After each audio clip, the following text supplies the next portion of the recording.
Another thing I can see is that the car didn't even come to the UK until 2018. And that backs it up with this.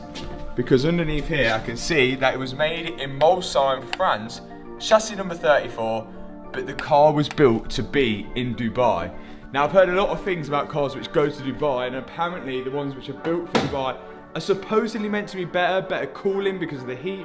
I don't know how true that is, but all of these Veyrons are left-hand drive, so that's not an issue for me that it was registered in Dubai and it come to the UK. Since it's been in the UK, the mileage has shot up, but then slowing right down since 2023. Another interesting thing I've seen on here is that the car was MOT'd in July 2025, which isn't that long ago. The problem that this car has must have happened within those 8 months, but what worries me is if the guy stopped paying his finance because he couldn't afford the repair on the car. And that's the big question. How did it end up getting repossessed? But on the good side, because it has been repossessed now, I can see on the car vertical check that there is no outstanding finance on it.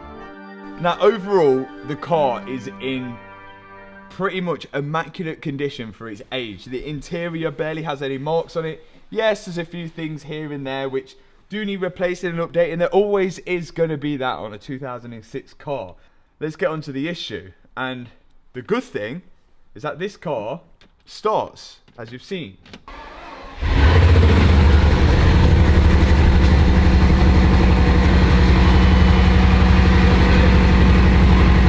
So the car runs. To me, it sounds like it has a small misfire. But take a look at the dash. The dash is lit up with the engine light and a coolant light. The worst part of it all, I tried to go into neutral. Nothing happens. If I try to go into drive, nothing happens. I cannot get this car. This car will not come out of park. Yeah. And this engine wasn't sounding good. There's been some strange sounds coming from it. And off. So at the minute, we have an engine light, a transmission light. The car won't go into gear. And since it's been here, I've charged the battery. I thought maybe it's all battery related. It could be a low battery. We know how many problems batteries cause.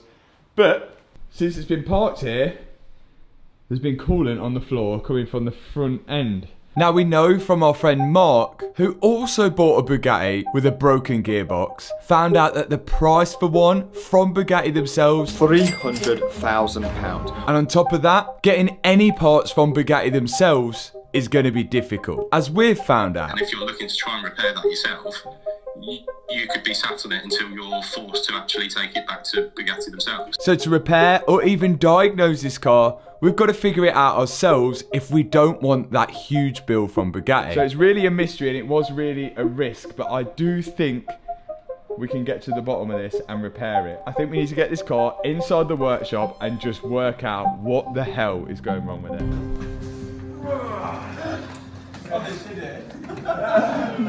So now it's time to begin work on the Veyron. And right now we have 3 problems. No gears, a misfire and a coolant light. And I think the best place to start is to plug in the diagnostic tool and see if that'll give us any clues as to what's going wrong with this car. There we go! She's in! The OBD port is just underneath the steering wheel like any normal car.